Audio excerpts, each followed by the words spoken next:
പണ്ട് ഗുരുവായൂരിലെ ശ്രീകോവിലിൽ നോക്കി ഇവിടെയാണോ ഗുരുവായൂരപ്പൻ ഇരിക്കുന്നതെന്ന് ചോദിച്ച പിണറായി തുടർഭരണം കിട്ടാൻ പ്രാർത്ഥനയുമായി മകൻ സോഷ്യൽ മീഡിയയിൽ ചർച്ചകൾ കൊഴുക്കുകയാണ്.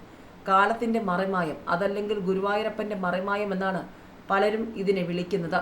പണ്ടൊരിക്കൽ ഗുരുവായൂരിലെ ശ്രീകോവിലിന്റെ നേരെ നോക്കി ഇവിടെയാണോ ഗുരുവായൂരപ്പൻ ഇരിക്കുന്നതെന്ന് ചോദിച്ചയാളാണ് പിണറായി വിജയൻ. അന്നത് വലിയ മാധ്യമ വാർത്തയായിരുന്നു. ഒരു കമ്മ്യൂണിസ്റ്റിന്റെ സ്വതസിദ്ധമായ നാസ്തിക സ്പിരിറ്റായിരുന്നു പിണറായിയുടെ ഈ ചോദ്യത്തിന് പിന്നിലെന്ന് എല്ലാവർക്കും അറിയാം. പക്ഷെ കാലചക്രം തിരിഞ്ഞു വന്നതോടെ ഗുരുവായൂരപ്പന്റെ പാദങ്ങളിൽ നമസ്കരിക്കാൻ ഒരാളെത്തി. പിണറായിയുടെ മകൻ വിവേക് കിരൺ.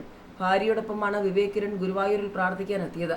ഒരു മാധ്യമ പ്രവർത്തകന് പോലീസിന്റെ അടിയേറ്റതോടെ വിവേക് കിരണിന്റെ സന്ദർശനം വലിയ വാർത്തയായി.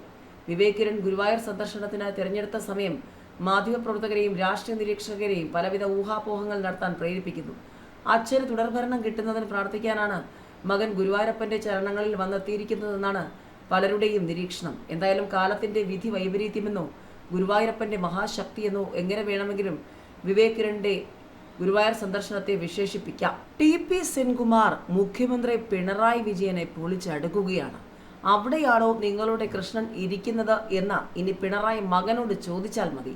കൃഷ്ണൻ എവിടെയാണ് ഇരിക്കുന്നതെന്ന് മകൻ അറിയാം.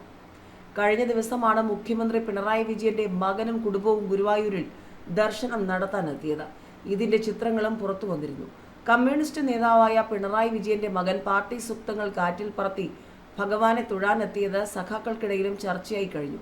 ഇപ്പോഴിതാ മുൻ പോലീസ് മേധാവിയായിരുന്ന ടി.പി. സെൻകുമാറാണ് ഈ വിഷയത്തിൽ പ്രതികരിച്ച് രംഗത്തെത്തിയിരിക്കുന്നത്. അവിടെയാണോ നിങ്ങളുടെ കൃഷ്ണൻ ഇരിക്കുന്നത് എന്ന് ചോദിച്ച മുഖ്യമന്ത്രി പിണറായി വിജയന് അദ്ദേഹത്തിന്റെ മകനും കുടുംബവും തന്നെ ഉത്തരം നൽകിയിരിക്കുന്നുവെന്നാണ് സെൻകുമാർ പറയുന്നത്. മകനും കുടുംബവും ഗുരുവായൂരപ്പനെ ദർശിച്ചു മടങ്ങി.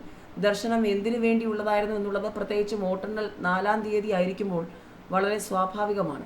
ഏതായാലും ഒരു കാര്യം ഉറപ്പിക്കാം, ഇനി പിണറായി വിജയൻ മകനോട് ചോദിച്ചാൽ മതി, കൃഷ്ണൻ എവിടെയാണ് ഇരിക്കുന്നതെന്ന് മകൻ അറിയാം. കൃഷ്ണൻ എല്ലായിടത്തും ഉണ്ട് കേട്ടോ ശ്രീ പിണറായി വിജയൻ.